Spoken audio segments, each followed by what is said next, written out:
You can point to the Suns' dominance. Milwaukee's dominance of the backboards. 17 offensive rebounds that got them 19 extra shots. You look at the box score, and it's like, how in the world they get 19 extra shots, 19 more shots than Phoenix had? That gave them a big edge in second chance points, 19-7. There you go. You can talk about, so you got that. And then you can talk about the turnovers. Phoenix with 17 turnovers led to a 24-5 advantage for the Bucks in points off turnover. So those are factors, but I'm going to simplify it. All right? 2 stars showed up for Milwaukee, and only 1 showed up for Phoenix. It's really as simple as that. There you go. We know Preach. Chris Middleton and Devin Booker were both great. But Booker's 2 other stars, Chris Paul and DeAndre Ayton, combined for 16 points. And CP3, and we're going to talk about him later, but 5 turnovers. One of Chris Paul's claims to all-time great fame is that he rarely turns the ball over. And so for him to have 5, and we all saw the late turnover where he just kind of stumbled and lost the ball. And Drew Holiday's played great defense on him, but on that play, Chris just stumbled and lost the ball. It looked like a turnover of nerves or stress, more so than just somebody great defense on that play. So that obviously, they didn't give Booker any help. On the other hand, we love the gaudy numbers of the 40-plus points for Giannis. But my goodness, last night, he played a tremendous game. 26, 14 boards, 8 assists. He was great. He made better decisions. He made 8 assists. He made better decisions on the floor than the point guard did. Whenever Giannis was on the perimeter and Phoenix had the wall, he made the right pass. Whenever he was inside and able to get the ball, he was able to capitalize and score inside. We know he had 3 steals as well, and then the 2 blocks, both of them in the last 3 minutes of the game, or last 3 minutes of the game. Unbelievable. And, of course, the huge one. So, Middleton got help. Middleton was huge, 10 points in the fourth down the stretch. But he got help from his stars. Booker didn't. Simple as that. And it is true also that Booker, as great as he was, struggled late, and we can talk more about that later, but you covered the vast majority of it. I want to focus on Giannis for a moment. Before we show the sequences, just one other thing, Broussard, that Giannis did that I think smart. I think you got to take ego out of it. I know some people will criticize him for it, and I think in the second half I heard Van Gundy say something about it. When he heard the whistle, I think he turned shots into passes to get a possession side out instead of free throws, which I know some people will criticize him for. I think it's smart. I think he wasn't feeling it, and I know some people are like, oh, you can't be an all-time great. It is a more Milwaukee's offense in the half court last night was more efficient than Giannis going to the line. And so I think he heard the whistle. You saw it a few times, and he passes it off to the side instead of going to the line, which go ahead. I think that's a great point.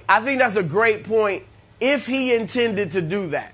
But I thought there were a few times he looked frustrated, like, man, I should have shot it. You know what I mean? I don't think he did that on purpose. I thought it was intentional. You're right. It ends up being better not. for him. But I can tell you what definitely was on purpose. His commitment to staying consistent to who they are and who he is on both ends of the court, even if it doesn't mean scoring.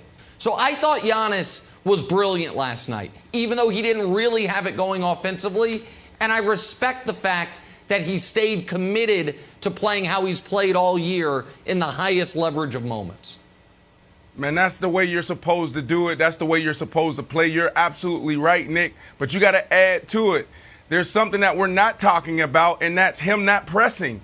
All right? You're talking about a superstar on the biggest stage coming off of back-to-back games, 40-plus points, where people are starting talking about, well, did you know Michael Jordan did this? You could potentially end this series doing this if you continue on this streak. So guys typically come into games like that, like, I'm going to go get it done. I am the superstar. He deferred. He wasn't aggressive. He let Chris Middleton cook. So that's something that you need to highlight when you talk about when you talk about Giannis, because most superstars wouldn't do that.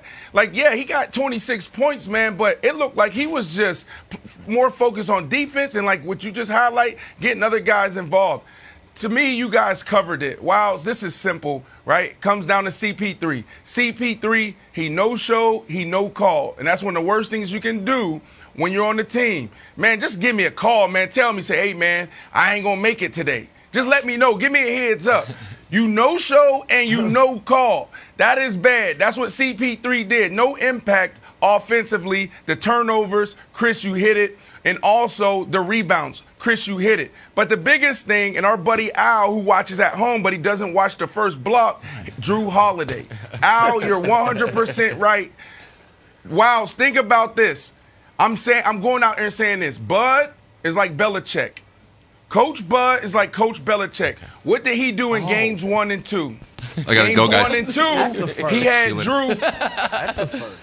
Stay with me.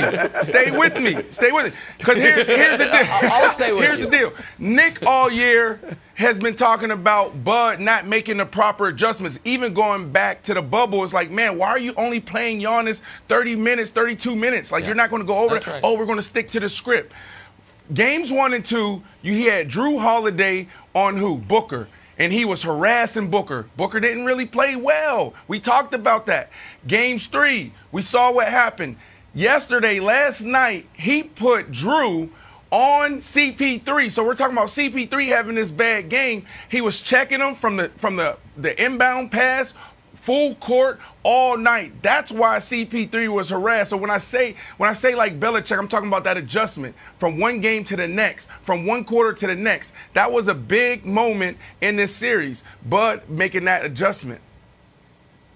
Okay. I don't want to have an argument, so I will say I agree with the Belichick Coach Bud thing, but mostly because their last names start with B.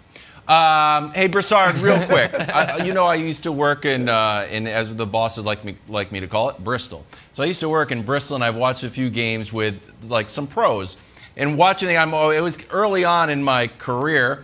I was like, preparing for the shows, like, oh boy, here we go. I'm going to learn so much. I'm going to learn about the insights, and I'm going to learn about this different back cut. And oh, I didn't see that. You uncovered a mystery of basketball that only a professional athlete can see. And then so when watching this game one time with someone, I won't name drop, even though we have been name dropping Al, who's not famous, just Nick's friend. Yeah. So I'm watching this game, and I said, oh, what do you think the big takeaway is? What do we want to talk about at halftime? And this person says, well, Team A sure does have a lot more points than a lot more shots than Team B. And it was all about possessions. And I feel like my biggest takeaway of that is players and people that know the game view it less as highlights and narratives and more almost like a blackjack player, where it's like, oh, it's just a percentages game. And if the Bucks take 97 shots and the Suns take 78 shots, that's it. That's the story of the game. Now, the why I'm oddly optimistic about the Suns is this. With such a huge shot discrepancy, the game was still really close at the end. Right. So I know we want to say, the Bucks have got momentum, and look at the Deer District, and everyone's hanging off the rafters and loving it. Like, guys, this should have been a blowout.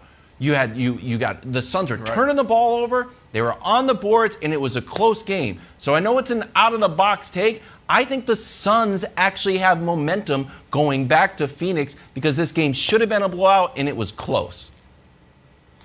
Well, here's where I'm with you, Wiles. I'm sticking with Suns in 6, and I'm not wavering. I'm not hesitant. Okay. I think they win the next 2 games. We in the media and the fans make a big deal out of momentum. I think for the players, It's game to game. Every single game is a separate entity. All right, Devin Booker, wasn't thinking about game 3. Yeah, he knows he's played poorly, so he wanted to come in and play well. But he didn't think about the struggles he had in game 3 and let it carry over to game 4.